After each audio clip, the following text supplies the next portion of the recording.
ikaw lamang aking kalakasan. Sa piling ko, tagumpay ko'y naranasan.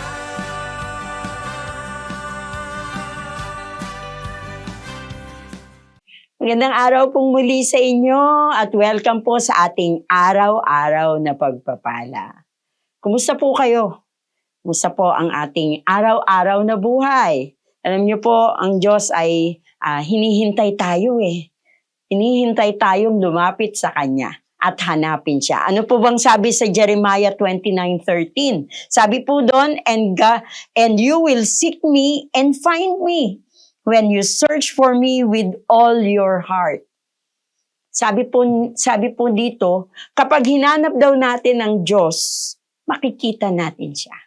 So, ibig sabihin, hinihintay lang niya tayo na hanapin natin siya. So, paano po natin siya hahanapin? Let us seek God purposely or intentionally. Pag sinabi natin purposely, this purposely means doing something with determination. Something meaningful.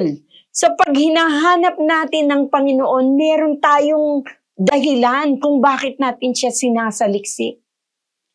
Hindi lang po basta, Lord, di ba? Yung parang, thank you Lord.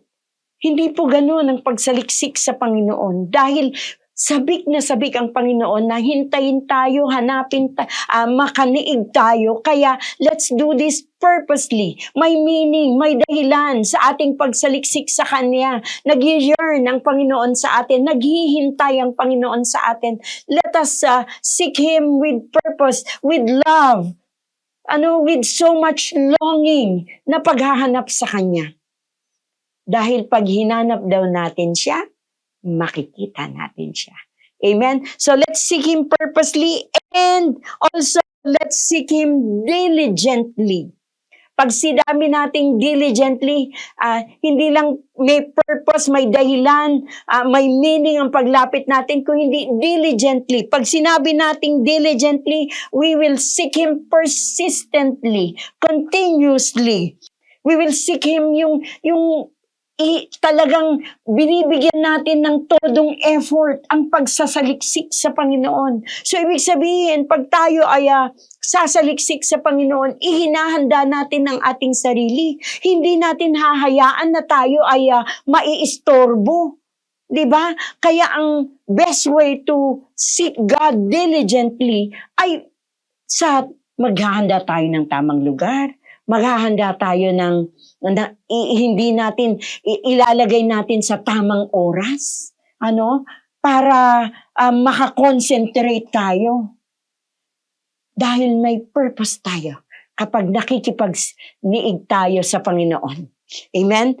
Let's seek God faithfully.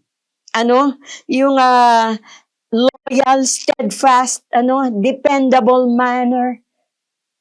Pag faithfully daw, ito yung sasaliksikin natin siya ng may katapatan, consistency, ng devoted tayo. Kaya saliksikin po natin ng Panginoon. Hinihintay niya tayo saliksikin natin siya ng may purpose. Yung purpose natin, saliksikin natin siya diligently dahil may purpose tayo. At faithfully, saliksikin daw po natin siya dahil hinihintay niya tayo at nais niyang marinig ang boses natin at handang-handa na po siya na ibigay ang kasagutan sa ating mga panalangin. Maraming salamat po, manalangin tayo. Ama, salamat sa iyong kabutihan, sa iyong pagmamahal. Salamat, Panginoon, na ikaw ay laging handang makinig sa aming mga panalangin, sa aming paglapit sa iyo. Ready ka lagi, Panginoon. Salamat po, tulungan mo kami to seek you faithfully, diligently, and with purpose, O God. Father, we give you praise, honor, and glory in Jesus' name. Amen, amen, amen. God bless you po.